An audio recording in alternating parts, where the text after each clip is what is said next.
There are people who came into this world carrying a suffering that was never fully theirs to explain.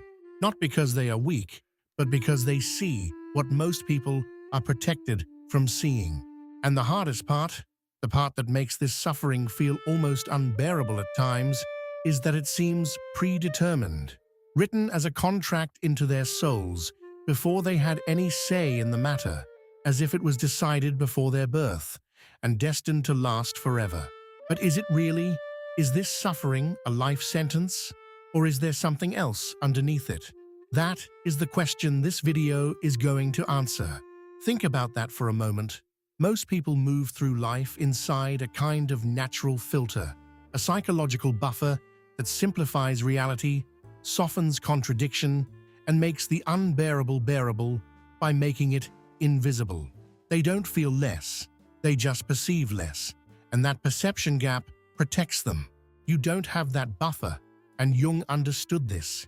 He wrote something that most people find uncomfortable when they first encounter it. He wrote, "There is no coming to consciousness without pain." He wasn't talking about suffering as a flaw. He was describing it as a companion to consciousness. The more you see, the more you carry. And the more you carry, the deeper you are forced to see. And what do you see exactly?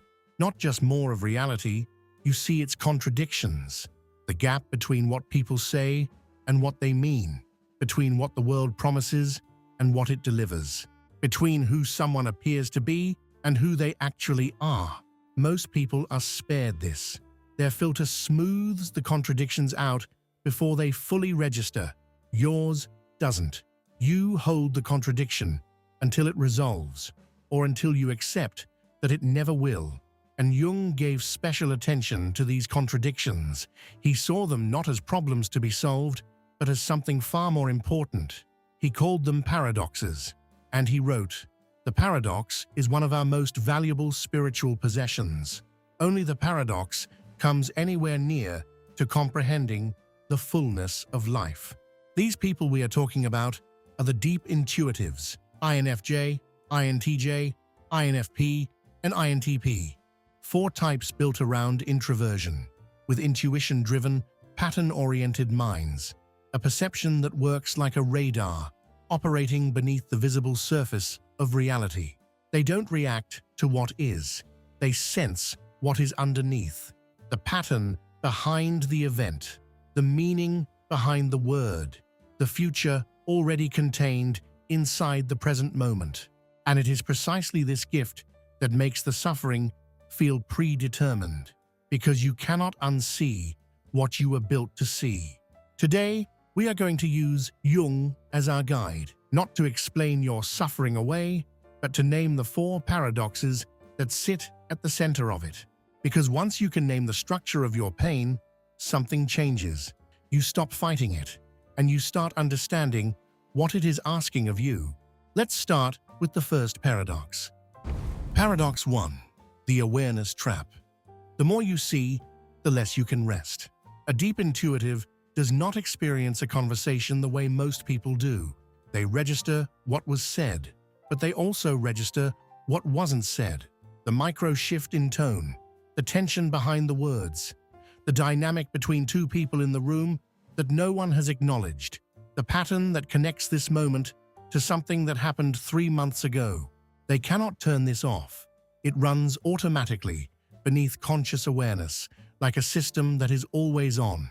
And the cost of this is real.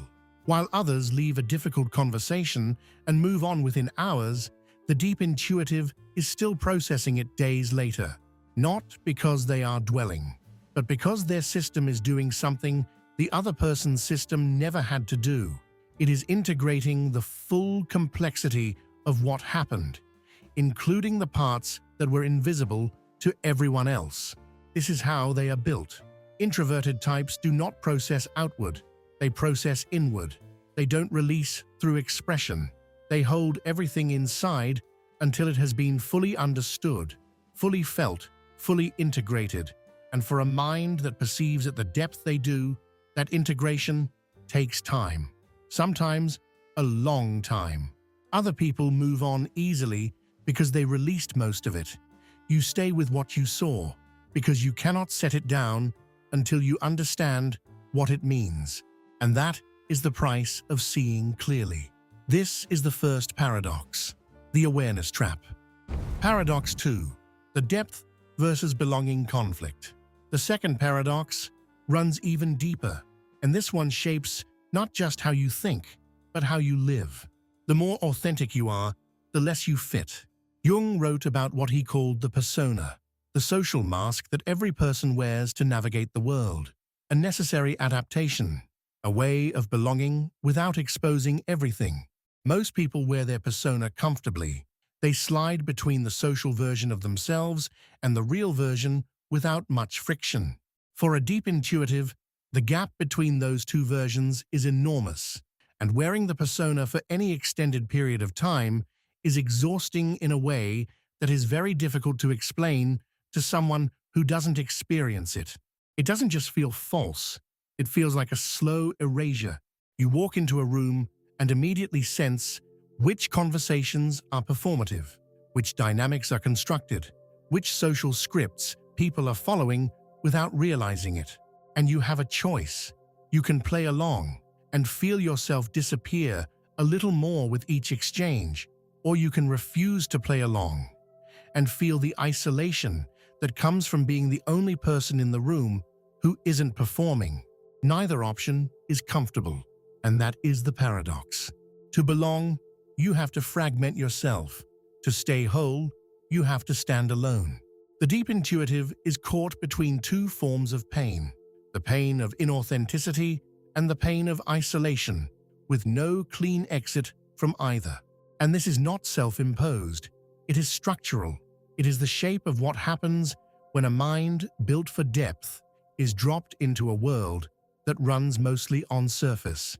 This is the second paradox, the depth versus belonging conflict. If the first two paradoxes are already naming something you have carried for a long time, subscribe, because the next two go further, and the last one ends somewhere unexpected. And if this video is reaching someone who needs it, share it. Sometimes the most important thing you can do for a deep intuitive in your life is simply send them something that says, "I see you." Paradox 3, the emotional precision burden. Now the third paradox, and this is the one that has probably been used against you the most. You don't just feel more, you feel more accurately. There is a difference, and it matters. When people say a deep intuitive is too sensitive, they are usually describing something they don't understand. They see someone who is overwhelmed, someone who responds to things others didn't notice, someone who seems to carry emotions that from the outside appear disproportionate to the situation. But here is what is actually happening. The deep intuitive is not inventing emotional intensity. They are registering emotional information that other people have simply not processed yet. They feel the tension in a room before it has been acknowledged. They sense the shift in a relationship before the other person has admitted it to themselves. They carry the weight of an outcome that hasn't arrived yet because they have already seen it coming. They are not overwhelmed because they are fragile. They are overwhelmed because they are early. They are feeling what most people will feel later, once the situation has made itself undeniable. And the world looks at this and says, "You are too much. You are too sensitive. You need to regulate better. You need to feel less." But the instruction to feel less is the instruction to perceive less. And a deep intuitive cannot selectively reduce their perception without reducing their consciousness itself. You are not overwhelmed because you are weak. You are overwhelmed because you register what others delay. That is not a dysfunction.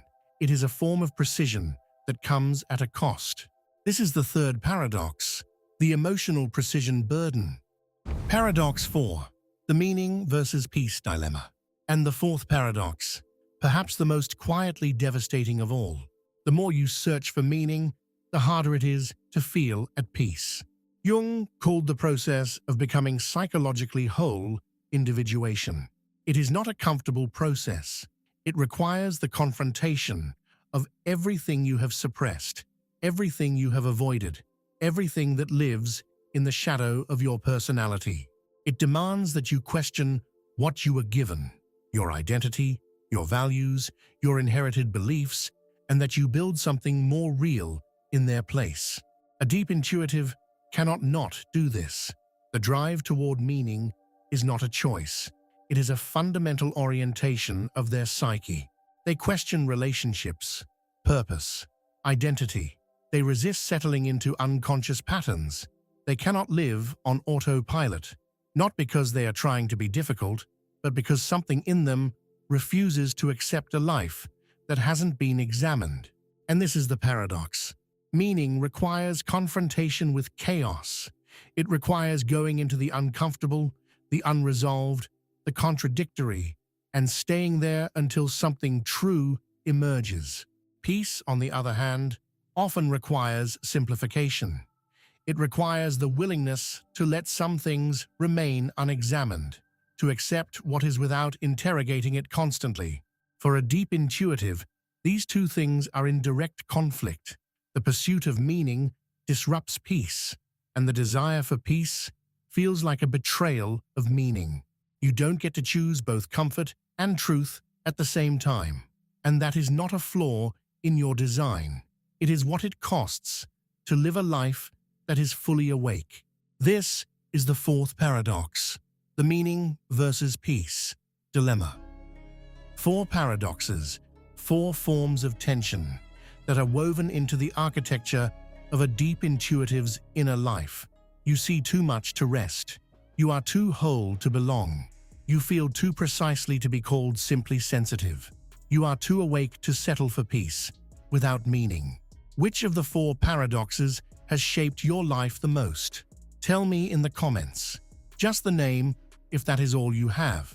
You will know which one. And if you have been told you are too much, too sensitive, too deep, I want to hear that story too. This is the place where that story belongs. This is a significant amount of pressure to carry, and if you have carried it for years without a name for it, the natural conclusion is that something is wrong with you, that you need to be fixed, that the world is right and you are the problem. But Jung had something specific to say about pressure, about the kind of inner conflict that never fully resolves. He wrote, "The greater the contrast, the greater the potential. Great energy only comes from a correspondingly great tension of opposites." Listen to that again slowly. Great energy only comes from a correspondingly great tension of opposites. The 4 paradoxes you just heard are not 4 problems. They are 4 sources of potential. The awareness that cannot rest sees what no one else can. The depth that isolates transforms every relationship it touches. The emotional precision that overwhelms makes you the person others trust with what they cannot say to anyone else. The search for meaning that disrupts peace produces the only kind of life worth living. This is wisdom and happiness. And the paradox is not the enemy. The paradox is the source. If you want to support this space, consider becoming a member of the channel. Members get early access to selected videos and help make this work possible. The join button is just under the video. Take care, rare soul.